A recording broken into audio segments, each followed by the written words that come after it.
Hola a todos y bienvenidos a mi canal. ¡Wow! Bueno, como podréis ver, me he quitado el pelo y la barba por necesidades de guión de algo que veréis próximamente. Pues nada, hoy he venido a hablaros de experimentación animal. Y es que recientemente acabé el audiolibro que podéis encontrar aquí, hablando sobre la materia. Y es que, bueno, en su momento hice un libro que ya os expliqué, voy a por él. ¡Wow! Está bien, está bien, está bien. Entonces, recientemente acabé el audiolibro que hice sobre este libro y algunas cuestiones quedaron en el aire y me preguntasteis algunas cosas, así que vamos allá y voy a intentar responder pues algunas de las cuestiones más comunes que me suelen preguntar cuando hablo de experimentación animal. Porque yo he venido aquí a hablar de mi libro. Entonces, básicamente, muchas veces me preguntan cómo de antiguo es el movimiento en contra de la experimentación animal. Y siempre digo lo mismo, que es tan antiguo como la experimentación animal. Pero para eso primero hay que, pues un poco definir de qué estamos hablando. Cuando hablamos de experimentación animal en laboratorios, lo que estamos hablando es de usar animales en un ambiente controlado para obtener algún tipo de conocimiento. Por ejemplo, ¿se podrá curar o no se podrá curar el Alzheimer? Estas neuronas, ¿qué forma tienen? ¿Esta enzima para qué sirve? Esta proteína qué función hace en el hígado. Y cuestiones relativas a la biología básica. O por ejemplo, se utilizan mucho animales para, por ejemplo, saber si un producto es tóxico o no, si es peligroso para el medio ambiente. También, por ejemplo, para saber si un fármaco va a funcionar. Entonces, bueno, eso es de lo que estamos hablando con la experimentación animal. Y se lleva utilizando desde tiempos inmemoriales. De hecho, Aristóteles en su momento ya utilizó, pues bueno, huevos de gallina para abrirlos y ver cómo era el proceso embrionario de las gallinas. Y así un largo etcétera, desde Darwin, que disecaba y abría muchos animales para entender su anatomía y poder así, pues bueno, llegar a tener evidencias de la evolución de las especies por selección natural. Un león, un dragón, una flor y una mariposa. Vale, esto es qué es la experimentación animal. Pero, ¿qué preguntas me suelen hacer más allá de eso que es muy básico? Pues, por ejemplo, muchas veces me preguntan que si los animales, como por ejemplo un roedor, son tan diferentes de un ser humano, ¿cómo es posible que se puedan utilizar animales en laboratorios?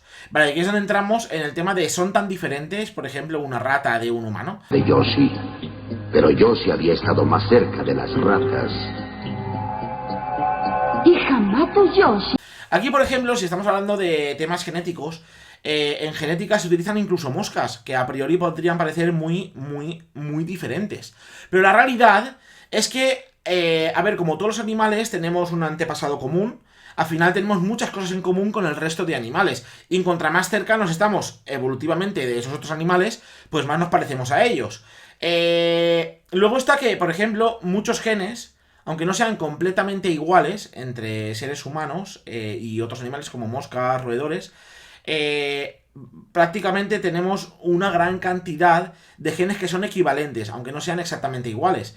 Y la realidad es que en los laboratorios se puede extrapolar mucho conocimiento obtenido pues a partir de experimentación en animales como moscas o roedores a humanos. Y así ha sido con una gran cantidad de genes que primero se describieron en moscas y luego se han podido pues extrapolar sus funciones o entender cómo funcionaban esos mismos genes en humanos. Por ejemplo, estudiando drosofilas, que son un género de moscas, se ha obtenido gran información sobre el proceso embrionario en mamíferos.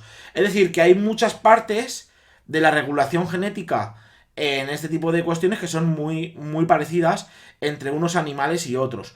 Luego, al final, también está que cuando tú tienes un conocimiento a partir de la experimentación animal, está la siguiente fase, que es una cosa que es lógica, ¿vale? Pero que mucha gente no sabe. Y es que cuando tú tienes ese conocimiento en moscas o en roedores, intentas ver si en humanos es igual. Entonces tú al final lo que haces es utilizar, por así decirlo, como escalones dentro de la experimentación. Primero empiezas con animales más lejanos al ser humano, como por ejemplo moscas, luego pasamos a roedores que son más parecidos, y luego en según qué cosas incluso se llegan a utilizar, pues por ejemplo, pues mamíferos más cercanos a nosotros, como pueden ser macacos. Incluso muchas veces directamente se experimenta con humanos. Por ejemplo, si estamos hablando de cuestiones genéticas, obtener una muestra de ADN de una persona pues no supone una amenaza para su vida.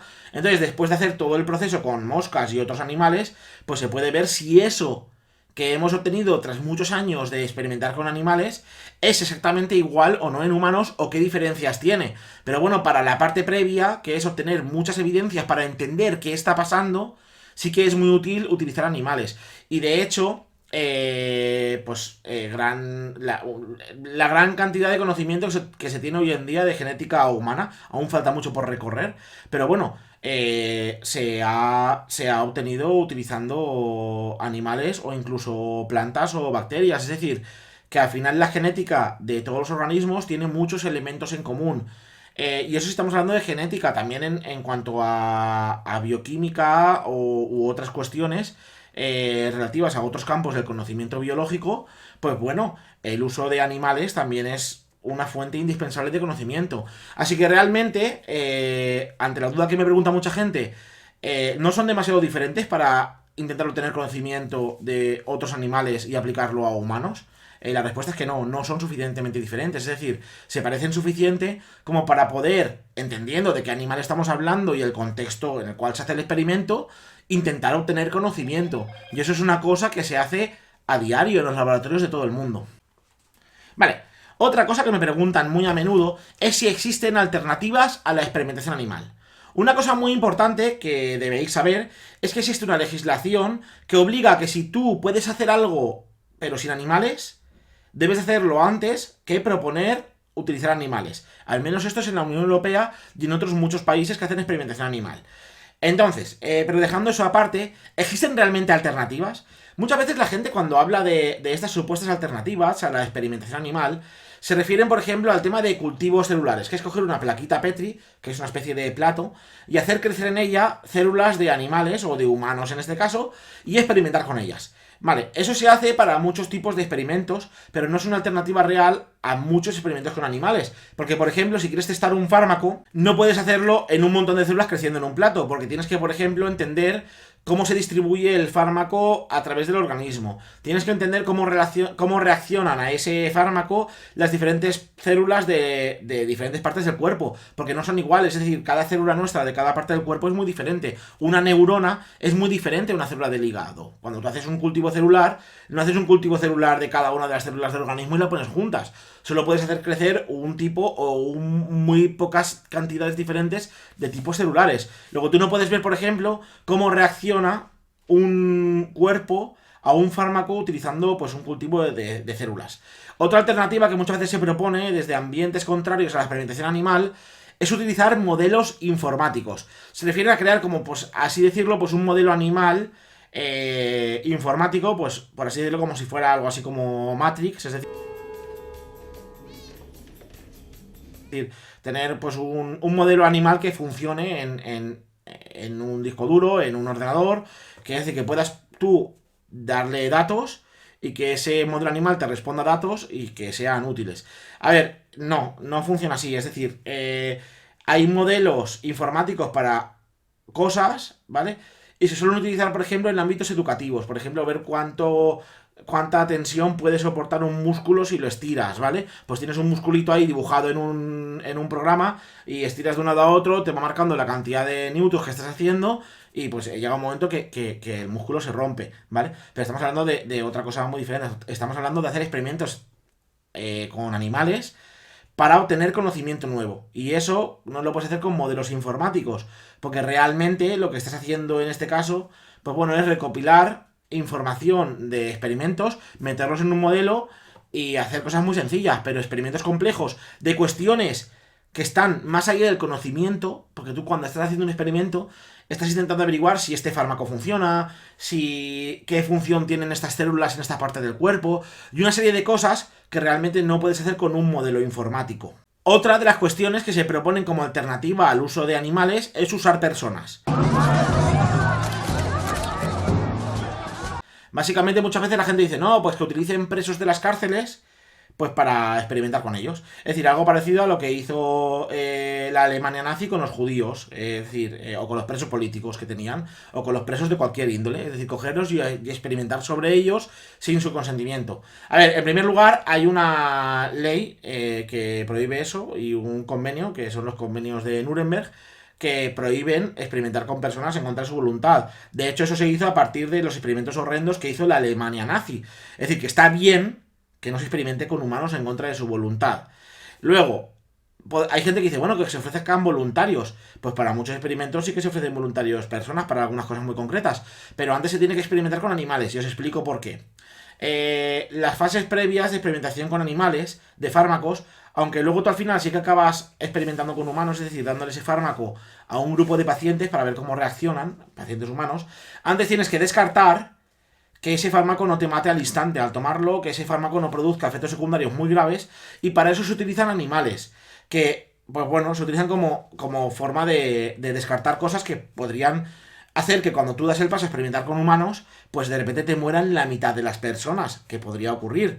También cuando utilizamos animales en laboratorios, se hace, por ejemplo, para entender qué dosis tiene sentido darle a un humano.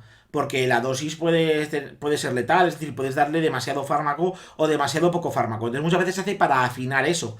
Es decir, que el argumento de, bueno, que experimenten con humanos, ya sea con presos en contra de su voluntad o con personas que han accedido a participar en experimentos, no es válido, porque antes tienes que descartar ciertas cosas con animales y luego por otro lado no se puede experimentar con humanos en contra de su voluntad, lo cual está bien. Es decir, no está bien que cojas a un preso que está en la cárcel, ¿vale? No por estar en la cárcel deja de tener ciertos derechos civiles, incluso cuando han cometido el más horrendo de los crímenes, porque somos una sociedad de derechos y bueno, pues las personas los tienen y no los pierden todos a pesar de ser unos criminales, ¿vale?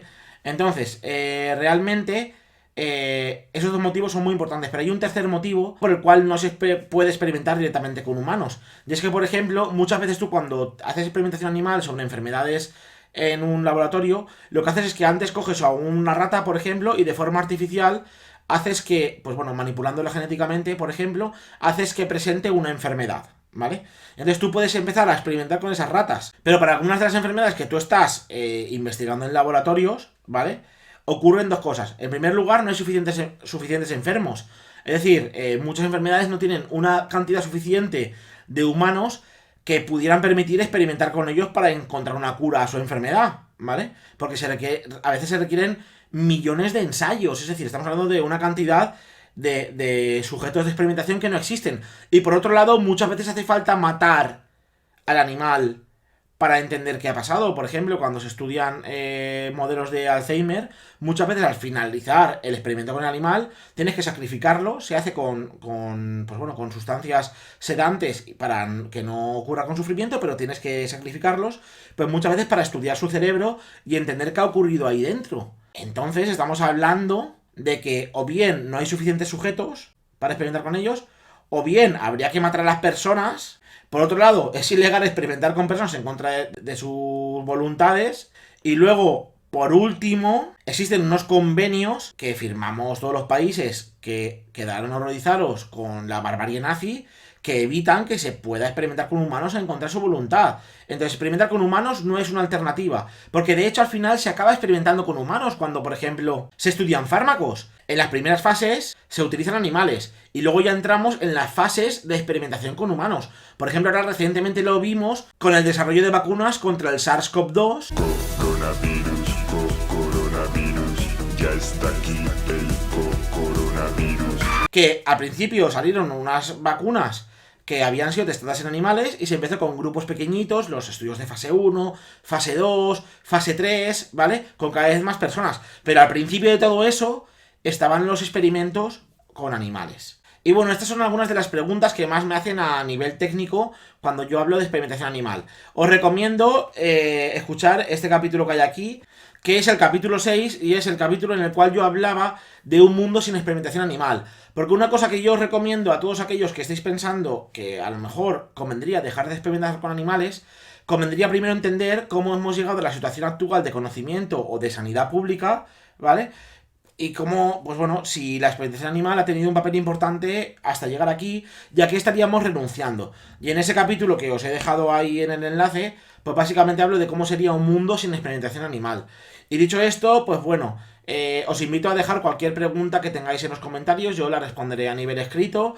Y bueno, he intentado hacer un repaso por algunas de las cuestiones técnicas que más me suelen preguntar cuando he hablado alguna vez de experimentación animal. Pero como siempre, pues bueno, seguramente me habré dejado 1000 cosas, podéis preguntar, podéis, pues bueno, comentar lo que queráis.